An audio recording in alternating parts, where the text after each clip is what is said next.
What if you could stop fighting your body and start loving it just as it is? Since I was a teenager, I have had body image issues.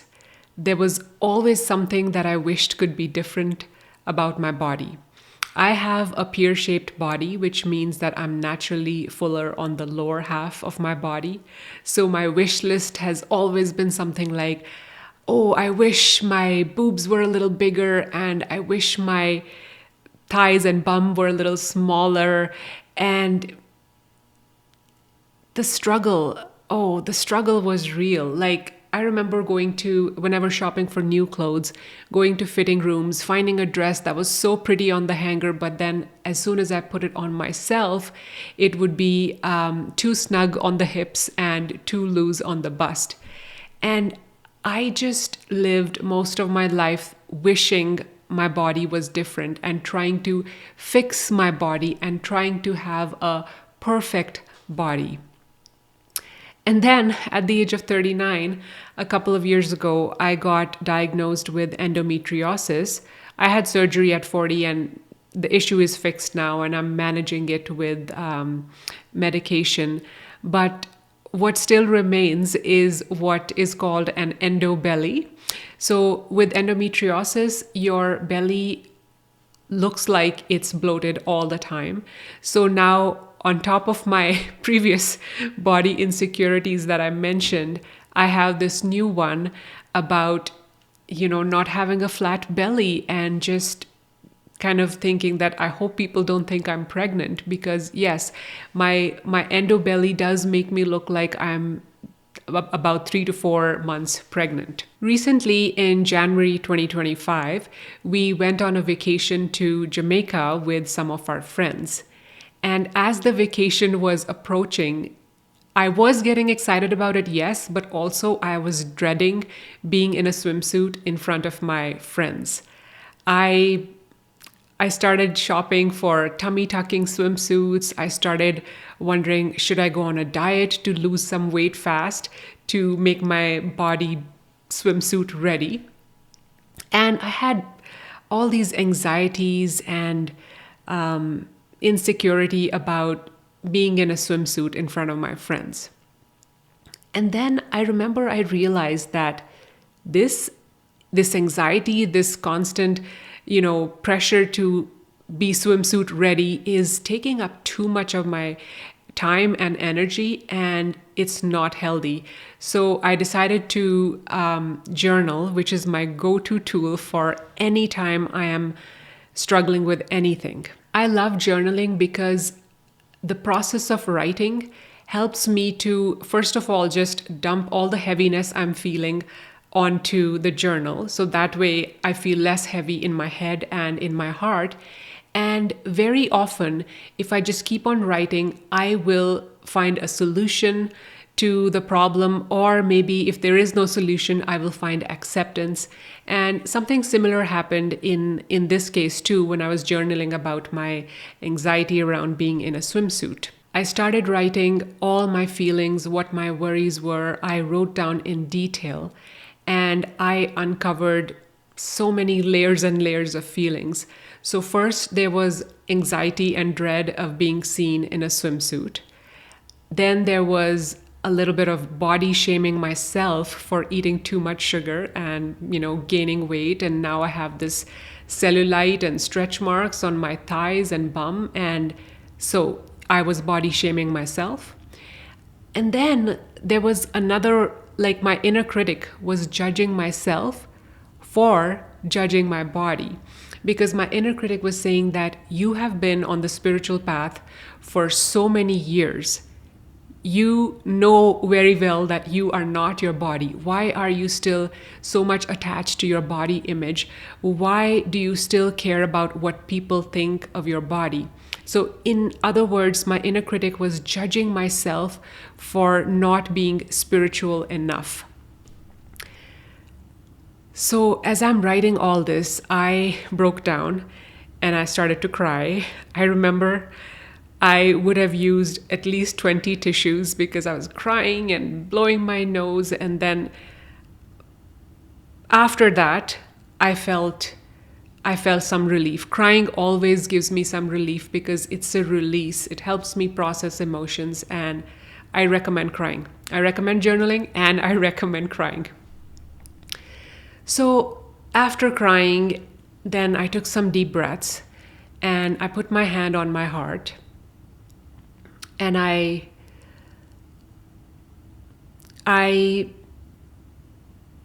just tried to hold space for myself, and I tried to accept all the feelings that I was feeling. I accepted the anxiety. I accepted the body shaming. I accepted the judgment I was feeling about not being spiritual enough. I did not push my feelings away. I allowed them to exist. And I'm taking deep breaths. And by the way, this is my biggest lesson learned in my spiritual growth journey for so many years. Is the key is to just sit down and feel your feelings, not to resist your feelings. They just want to be felt. Just give them your attention, and whatever helps you, taking deep breaths, maybe playing some calming music, anything, but just be there for the feelings, for these uncomfortable feelings when they arise, instead of numbing them or distracting yourself. So as I sat down with all these difficult feelings, I cried a bit more, and then I felt more calm and more peaceful. And then from that place of peace and calm, I wrote some more in my journal, and what I wrote was something like this. I am not a model. I am a mom. I am not 20 years old. I'm 41. I don't need to look like a model. I love my body and I accept my body just the way it is today, with the stretch marks, with the cellulite, with the extra fat. My friends do not care about how I look. They like me for the person I am, for my personality, not because of how my body looks. And then I remembered something that I had read recently in a book. It was by Humble the Poet, and there was a chapter in his book, and I believe the book is called Things That No One Else Can Teach Us. One of the chapters, he was talking about his body insecurity about not having six-pack abs. And he wrote, and these lines hit me so hard, and which is why I remember them even 2-3 months later. He wrote, I have friends who have swimsuit bodies, who are like swimsuit models, but they are not happier because of that. They still have their insecurities. So that line came to me at the right time. It's almost like the universe sending me a message, because universe knew that I'm feeling anxiety around this. So anyway, I wanted to share that with you. And what else did I write in my journal after that? There was something about, why am I focused so much on how my body looks? How about if I rather focus on how my body feels? My body is strong. My body lets me walk, do yoga, dance, lift weights. I have no pain in my body. So I'm very grateful for that. So I thank my body for that. So that was a very nice breakthrough. And I feel like had I not journaled and sat with my feelings and allowed them to exist and processed them, had I not done that, I would not have arrived at this place of acceptance of my body.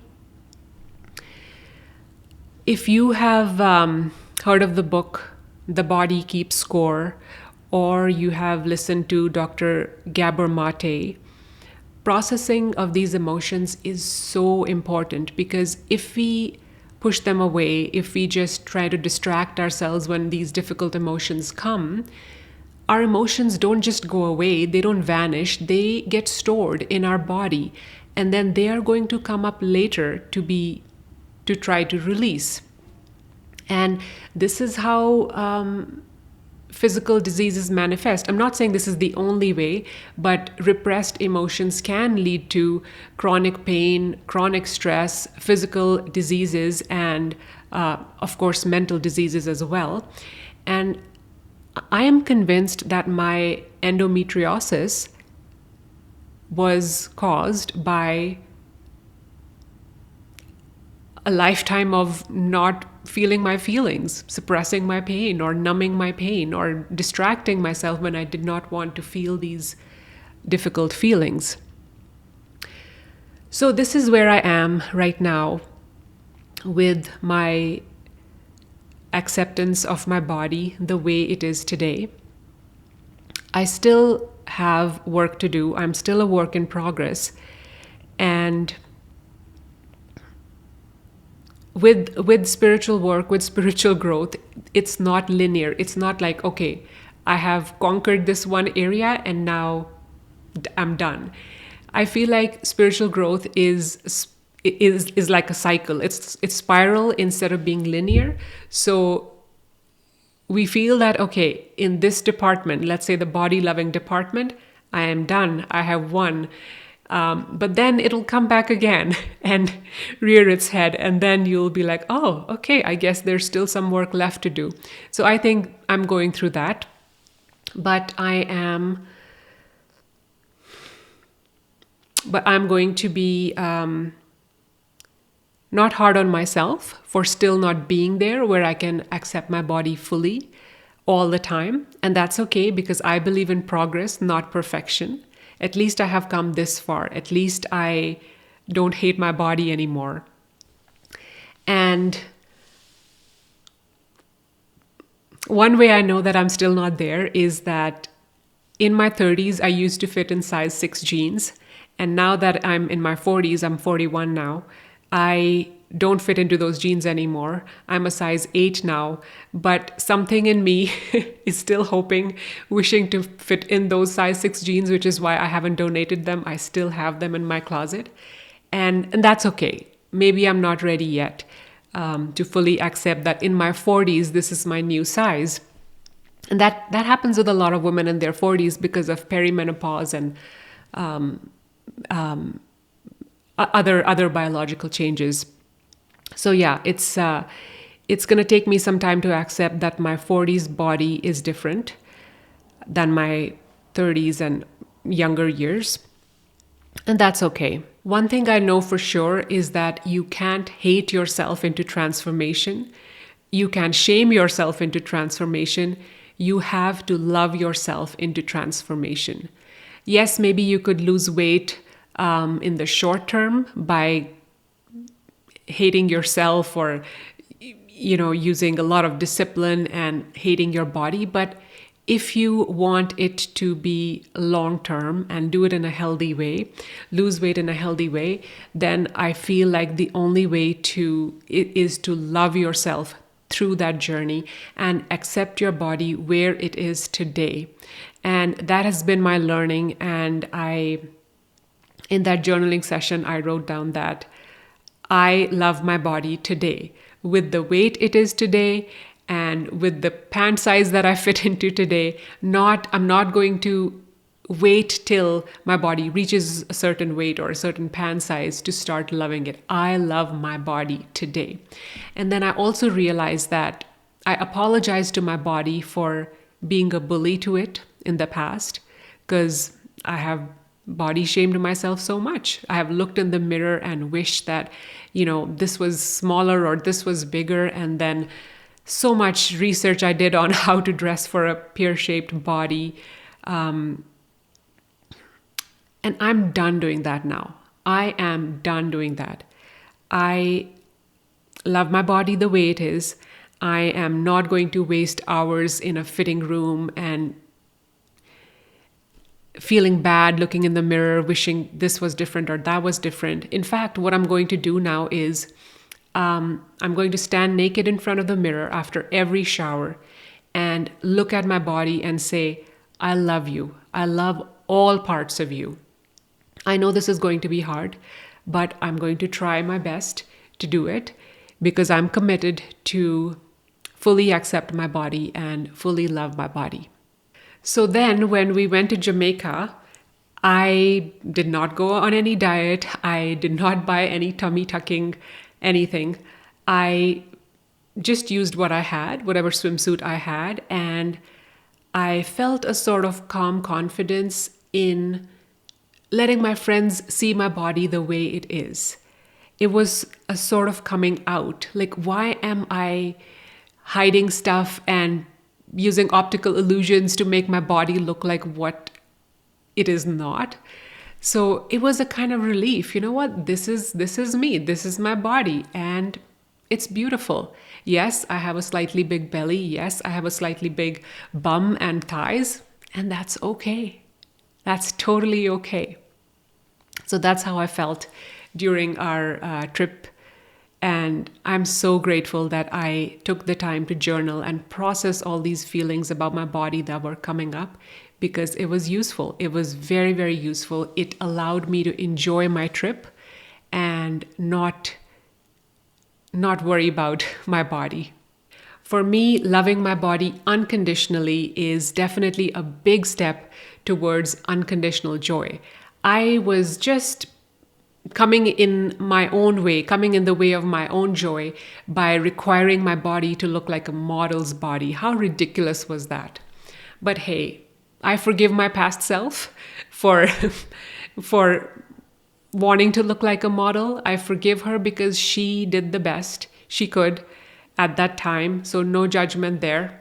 So if body shaming has been stealing your joy, I hope this episode inspires you to accept your body as it is right now, show it some gratitude for all that it does for you, and make small loving changes from a place of self-love, not self-hatred. I would love to hear from you.